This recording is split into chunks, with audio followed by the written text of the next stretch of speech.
Hello students. सो जो आज का हमारा टॉपिक है वो है पास्कल ट्रायंगल। पास्कल ट्रायंगल को हम स्टडी करते हैं एनएमआर के अंदर। तो एनएमआर के अंदर हमने पढ़ा है कि जितने डिफरेंट टाइप के प्रोटॉन्स होंगे उसके कोरस्पॉन्डिंग हमें डिफरेंट सिग्नल्स मिल जाएंगे। और जब एक सिग्नल है, हमने चेक किया है एनएमआर जब देखा है किसी भी कंपाउंड का, तो एक सिग्नल हो सिंपल ऐसे शार्प ना हो के वो इस टाइप से डिवाइडेड होता है बहुत सारे सिग्नल्स के अंदर। तो इस टाइप से ये जो डिवीजन होता है इसको हम कहते हैं मल्टीप्लिसिटी। यानी कि एक सिग्नल है वो कितने पार्ट्स के अंदर डिवाइड होता है वो डिपेंड करता है उसके इन्वायरमेंट के ऊपर, कि जो उसके इन्वायरमेंट में कितने नंबर ऑफ प्रोटॉन्स प्रेजेंट है, तो उसके ऊपर डिपेंड करती है मल्टीप्लिसिटी। तो हम मल्टीप्लिसिटी चेक करेंगे using Pascal's triangle law in NMR. तो हमें न्यूक्लियंस की दो स्पिन की पॉसिबिलिटी है भाई। कितनी पॉसिबिलिटी है? आई इज इक्वल टू, यानी स्पिन है वो 1/2 हो सकती है और स्पिन इज इक्वल टू 1 हो सकती है। स्पिन तो इससे ज़्यादा भी हो सकती है, ग्रेटर देन 1। बट जो हमारा एनएमआर स्पेक्ट्रा मिलता है वो सिर्फ हमें जब स्पिन हाफ होती है तब मिलता है, या फिर स्पिन 1 होती है तो मिलता है। क्योंकि जब स्पिन ग्रेटर देन 1 हो जाती है तो वहाँ पे क्वाड्रुपोल रिलैक्सेशन आ जाता है, जिसकी वजह से यानी कि मैग्नेटिक फील्ड और इलेक्ट्रिक फील्ड दोनों जनरेट हो जाते हैं और एक दूसरे को कैंसिल आउट कर देते हैं। इसलिए when spin greater than is equal to 1, यहाँ पे हमें क्या है, कोई भी एनएमआर स्पेक्ट्रा देखने को नहीं मिलता है। तो एनएमआर स्पेक्ट्रा उन्हीं कंपाउंड उन्हीं एलिमेंट के केस में मिलेगा जिसमें क्या है, स्पिन या तो हाफ होगी या फिर 1 होगी। तो मल्टीप्लिसिटी चेक करने का जो सिंपल फॉर्मूला है वो होता है हमारा 2ni+1। तो n क्या है? नंबर ऑफ प्रोटॉन्स, यानी कि जो नेबरिंग जो कार्बन है उसके ऊपर जो प्रोटॉन अटैच्ड है, लाइक दिस CH2 CH3। तो अगर हमें इन प्रोटॉन्स का चेक करना है सिग्नल, यानी कि इन प्रोटॉन की वजह से जो सिग्नल आएगा उसकी कितनी मल्टीप्लिसिटी होगी, तो वो किसके कारण होती है भाई? इसके जो नेबर में कार्बन के ऊपर जितने प्रोटॉन्स प्रेजेंट होते हैं उनकी वजह से। तो n क्या है? Number of protons.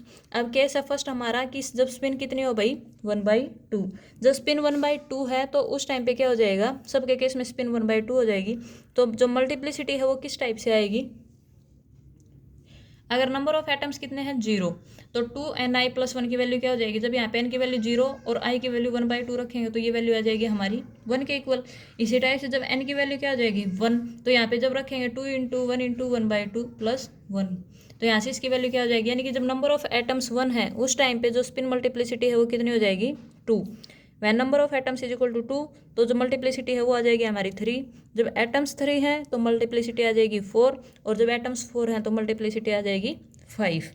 अब हमारा जो सिग्नल आया था इस टाइप से, उसको वो क्या हो जाएगा भाई? इस टाइप से डिवाइड हो जाएगा। लेकिन डिवाइड होने के बाद भी कौन से सिग्नल की हाइट यानी इंटेंसिटी है वो कितनी होगी, वो डिपेंड करता है भाई मल्टीप्लिसिटी के ऊपर। यानी कि जब n इज इक्वल टू 0 तो 2ni+1 इज इक्वल टू 1, तो हमारी मल्टीप्लिसिटी है वो क्या हो जाएगी? 1। यानी कि सिग्नल है वो हमें इस टाइप से शार्प सिंगल सिग्नल दिखेगा। बट जब हमारे नंबर ऑफ एटम्स कितने हो जाते हैं? 1, मल्टीप्लिसिटी हो जाएगी 2, तो ये डिवाइड किसके अंदर हो जाएगा भाई?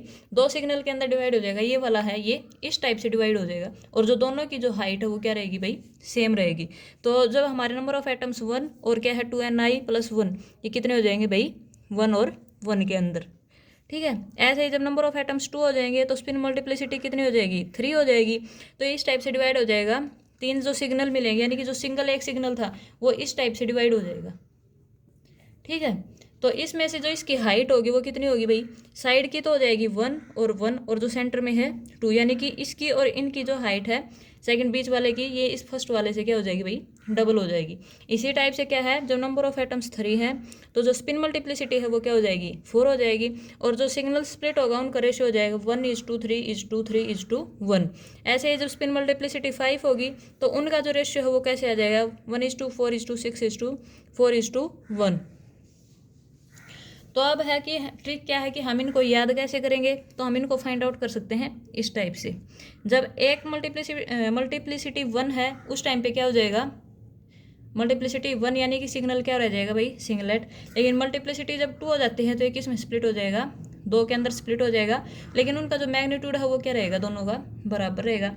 नेक्स्ट है जब मल्टीप्लिसिटी कितनी है? 3, तो उस टाइम पे हम इसको डिवाइड कर देंगे 2 पार्ट में, और इसको याद करेंगे 1 एज इट इज़, फिर 1 है वो 1 के साथ ऐड हो जाएगा 2, फिर 1 एज इट इज़। ऐसे ही नेक्स्ट में है multiplicity is 4, 1 as it is, फिर 1 और 2 को ऐड कर देंगे तो क्या मिल जाएगा हमें? 3, फिर 2 और 1 को ऐड कर देंगे, फिर से क्या आ जाएगी? 3 और 1 एज इट इज़। ठीक है। ऐसे ही नेक्स्ट है मल्टीप्लिसिटी इज 5, तो इन दोनों को ऐड कर दिया, तो ये क्या आ गया हमारा 4। फिर इन दोनों को ऐड कर देंगे तो मल्टीप्लिसिटी आ जाएगी 6। इनको ऐड किया तो 4, और यहाँ पे क्या आ जाएगा, सिग्नल है उसकी जो हाइट है वो कितनी रह जाएगी, 1 में रह जाएगी। तो इस टाइप से क्या है, हम जब किसी सिग्नल की मल्टीप्लिसिटी फाइंड आउट करते हैं तो उनकी हाइट कितनी होगी, इंटेंसिटी रेशियो क्या होगा, वो पास्कल्स ट्रायंगल के अकॉर्डिंग होता है इस टाइप से। नेक्स्ट है, अगर स्पिन कितनी हो हमारी, I इज इक्वल टू 1, तो जैसे जैसे नंबर ऑफ एटम्स चेंज होंगे वैसे वैसे क्या हो जाएगी, स्पिन तो सेम रहेगी, I इज इक्वल टू 1 रहेगी सबके केस में। तो जो स्पिन मल्टीप्लिसिटी है वो क्या हो जाएगी, वेरी करेगी। जब नंबर ऑफ एटम्स 0 हैं तो स्पिन मल्टीप्लिसिटी आ जाएगी 1। जब नंबर ऑफ एटम्स 1 है तो स्पिन मल्टीप्लिसिटी हो जाएगी 3। ठीक है, तो यहाँ पे इसको फाइंड आउट करने का जो ट्रिक है वो है, मल्टीप्लिसिटी जब 1 है तो सिग्नल की स्ट्रेंथ है वो क्या रहेगी भाई, सिंगल रहेगा इस टाइप से। जब स्पिन 1 है, अगर हमारा क्या है, नंबर ऑफ एटम्स 1 हो जाते हैं तो स्पिन मल्टीप्लिसिटी क्या हो जाती है भाई, 3। हम इस 1 को 3 में डिवाइड कर देते हैं, 1:1:1 में।